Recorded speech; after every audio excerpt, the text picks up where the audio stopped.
Hi there.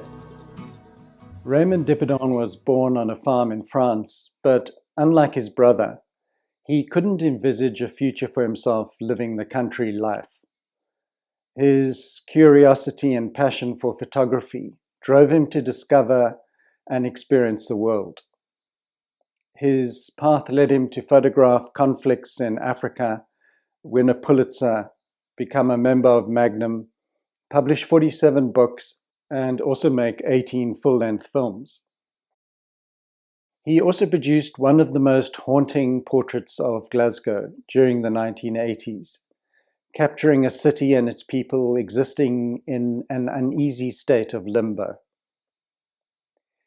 Depardon has a very quiet, considered approach to life, and this way of being is transposed into his pictures and films.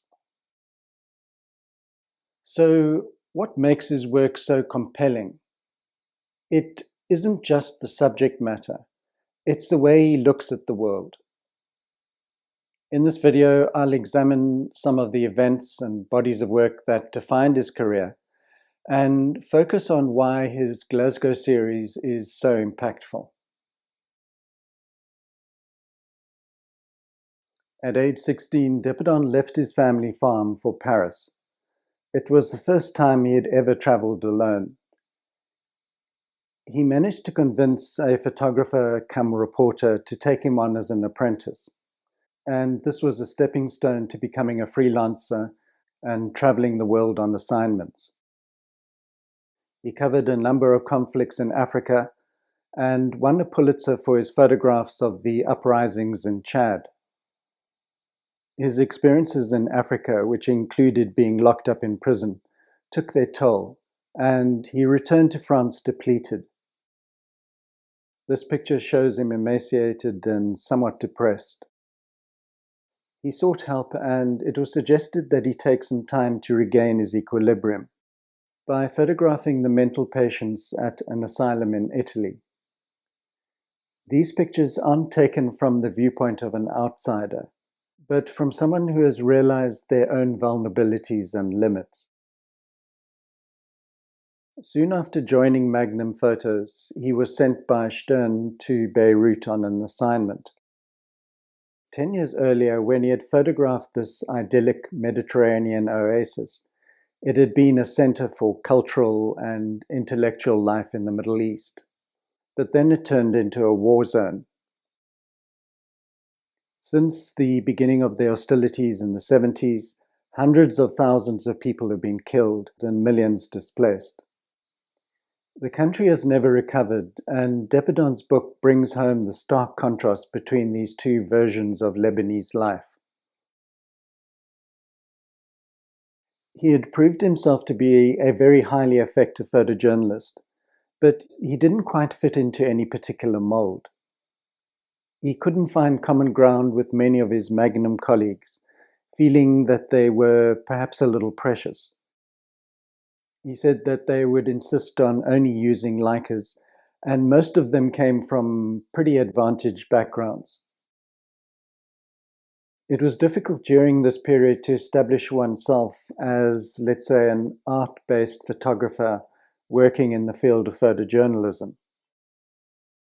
When one thinks of people like Larry Towell or Alex Webb, when they later arrived on the scene, there was far more space and acceptance for their experimental and expressive photographs. Depardon was becoming frustrated by the confines of photojournalism and wanted to observe his subjects over a longer period of time. He was also drawn to filmmaking. He was fascinated by everyday conversations, what he called spontaneous speech. Instead of preserving a single moment using a stills camera, film could record how people talked, hesitated, argued, and over time revealed themselves more fully.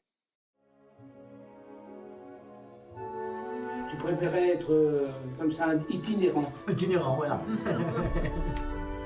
Dans notre métier d'agriculteur, il ne faut pas aimer son métier, il faut être passionné.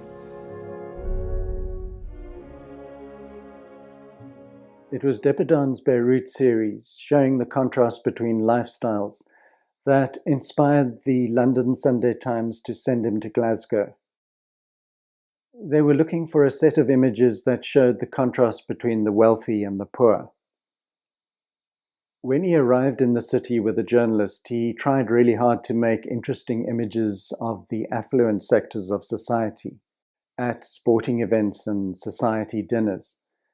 But he found that, unlike in the Middle East, the rich in Scotland were understated and didn't put their wealth on show. He did, however, find plenty of picture opportunities in the poorer areas of town. During that period, one didn't have to move very far outside the city centre to discover poverty and squalor. Not speaking English was initially a problem, but the local children didn't seem to mind. They would chatter away as they guided him through their neighbourhoods. Even if he was more familiar with the English language, he probably wouldn't have understood their thick Scottish accents. Depardon believes that being an outsider was the key to what's now seen as the success of these photos. He said a Glasgow photographer would not take these photographs because it would be their everyday world. But to him, this environment was exotic. He compared the experience to being like a Martian, wandering around an alien landscape. Generally, he must have been disorientated because a few months before this assignment, he had been photographing the rebels in the north of Chad. These pictures are distinctive due to a range of factors, and I'll take a closer look at why they work so well as a series. On the moment in time level, the essay captures a version of Glasgow that no longer exists. This post-war society, experiencing deindustrialization, existed in a state of limbo between worlds. Since the 80s, Scotland as a whole has become more affluent. The slums have vanished and these districts became gentrified. Depardon was used to photographing in black and white. He said, basically for a long time I had a complex that I wasn't a good color photographer. This is actually understandable because he had mainly worked in Central Africa in desert regions. The light is so harsh there that it becomes difficult to make decent color images unless you're looking for beautiful landscapes during the magic hour. While working on films, he had become familiar with the concept of color temperature and recognized that the light in Scotland was very cool or bluish. I think this is why some of these pictures remind me of Harry Gruart's work, especially his Russia photographs. The cold northern European light produces a softness that seems to mute the color palette. This is an interesting fact. Kodak had adjusted its films for this color temperature because the film manufacturing base was Rochester, way up north near the Canadian border. So they had produced this film to better suit that lighting. Apart from a distinctive color style, Depardon was also very generous with space. In many of his photographs, the subject occupies only a small portion of the image. The wide frame that he offers isn't empty. It's filled with interesting details, and it carries emotional weight. Looking at his photographs, the viewer doesn't become overwhelmed by information, so they are invited to engage with what it must feel like to live in these places. He said that at that time there was a lot of talk in the Magnum offices about distance. For example, Elliot Erwitt liked to look at things from a distance of 10 to 15 meters. Cartier-Bresson was more like 5 or 10 meters. And then there were people like William Klein and the younger news photographers who wanted to go in close, so 1 or 2 meters. In this body of work, he predominantly used a 28mm lens. There were a few situations that he felt required a wider 21mm lens. This book cover shot is dominated by the imposing wall, and it makes the kid seem overwhelmed by his circumstances. His expression looks rebellious, as if he's resisting the constraints of his life. But because the figure only takes up a small portion of the frame, one gets the sense that he'll be forced to submit. This is another of his wider shots. The young girl in a pretty dress seems stranded within the bleakness of her surroundings. Many of his photographs feature people who appear isolated, even when they're in busy environments. At the same time, he manages to communicate a sense of stillness.